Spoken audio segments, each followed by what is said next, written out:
Bonjour et bienvenue dans cette première étape de notre parcours historique sur la Société des gens de lettres.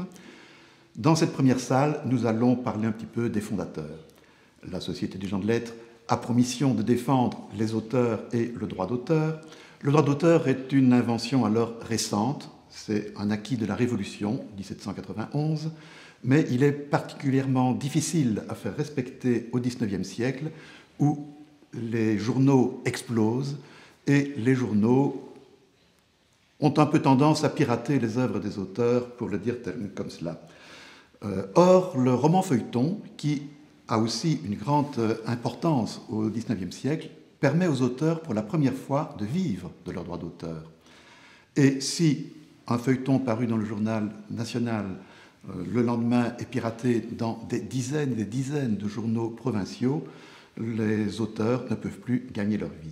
Le premier à avoir tiré la sonnette d'alarme est Balzac en 1834, dans une lettre aux écrivains français où il propose de s'associer pour pouvoir surveiller un peu mieux la diffusion de leurs œuvres. L'idée sera reprise 4 ans plus tard, en 1838, par un patron de presse, Louis Desnoyers, patron du siècle, le grand journal du XIXe siècle, et donc éditeur d'Alexandre Dumas. Les Trois Mousquetaires paraîtront chez Desnoyers.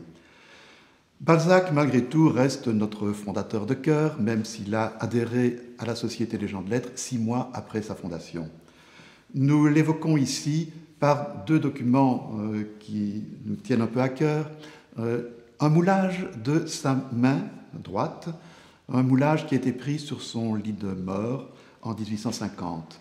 Et vous voyez, elle est prête à signer sa lettre de démission, puisque nous avons parfois eu quelques démêlés, nous y reviendrons, avec quelques écrivains devenus célèbres.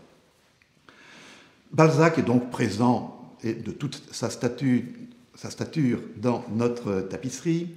Il entoure notre premier président, François Villemain. François Villemain, un peu oublié aujourd'hui, mais les jeunes gens que vous voyez tout autour sont les grandes gloires de la littérature romantique. Victor Hugo, avec son pantalon rayé, il a 36 ans à l'époque. Alexandre Dumas, père, Théophile Gautier, George Sand, ce sont nos 5 grands fondateurs, avec Louis Desnoyers qui se cache un petit peu derrière Victor Hugo. Les autres écrivains aujourd'hui sont un peu sortis de notre mémoire, mais sont de grands auteurs à l'époque également. Ainsi, la Société des gens de lettres, à partir de 1838, va surveiller la publication des romans feuilletons dans la presse. Une société importante est seule capable de s'abonner à tous les journaux de France, à les surveiller, à les lire jour après jour et à contracter avec les journaux pour que les romans soient publiés dans les meilleures conditions financières et morales pour leurs auteurs, et bien entendu à attaquer en procès ceux qui ne respecteraient pas le droit d'auteur. Une société donc qui va assez vite prospérer, nous y reviendrons, et dans nos 5 fondateurs, nous allons évoquer brièvement ici Alexandre Dumas par ce dernier portrait, cette dernière photographie qui a été prise de son vivant, et puis notre pilier de l'origine jusqu'à sa mort, Victor Hugo. Victor Hugo a adhéré dès le premier jour à la Société des gens de lettres. Il était brièvement président en 1840. Il a présidé en 1878 le premier congrès international, littéraire international, qui a abouti en 1886 à la Convention de Berne qui aujourd'hui encore régit le droit d'auteur international. Une personne centrale donc dans l'histoire de la société. On lui a proposé en 1872 d'être à nouveau président. Voici la réponse qu'il nous a faite et que Françoise Henry va vous lire. Plusieurs membres de la Société des gens de lettres me font savoir qu'ils désirent me porter à la présidence de la Société. Je les prie de me permettre de décliner cet honneur. Selon moi, la présidence est inutile, le comité suffit. Chaque membre du comité présiderait à son tour pendant un temps déterminé. Et sous le rapport matériel comme sous le rapport moral, la Société des gens de lettres ne pourrait qu'y gagner. Elle ajouterait un progrès démocratique à son éclat littéraire. Je vote, surtout en ce qui me concerne, l'abolition de la présidence. L'abolition de la présidence en 1872, juste après la Commune, va faire des vagues.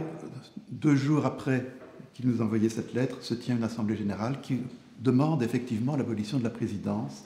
Et nous aurons pendant un certain temps des présidents élus pour 3 mois, où on a aussi pensé à des présidents tirés au sort, on a pensé un petit peu à tout, mais Victor Hugo nous a un petit peu mis dans l'embarras avec cette jolie lettre.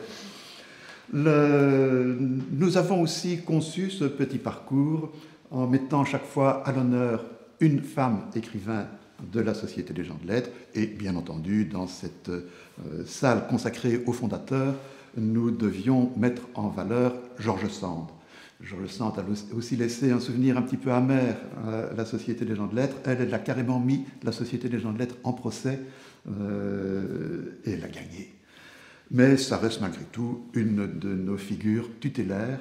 Nous l'évoquerons par un objet un petit peu particulier de nos collections, un saladier, mais un saladier dont elle a fait un usage un peu particulier au puits, dans la maison de campagne d'Alexandre Dumas, près de Dieppe. Françoise Henry va vous lire un extrait de son agenda de cette époque.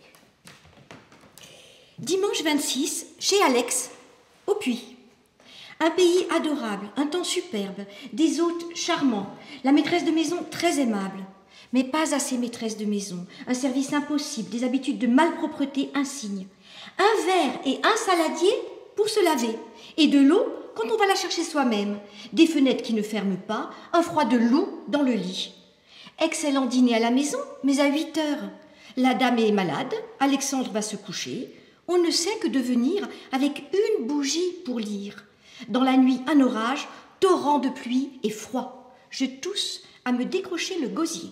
Lundi 27, chez Alex, au puits. Temps humide, assez joli.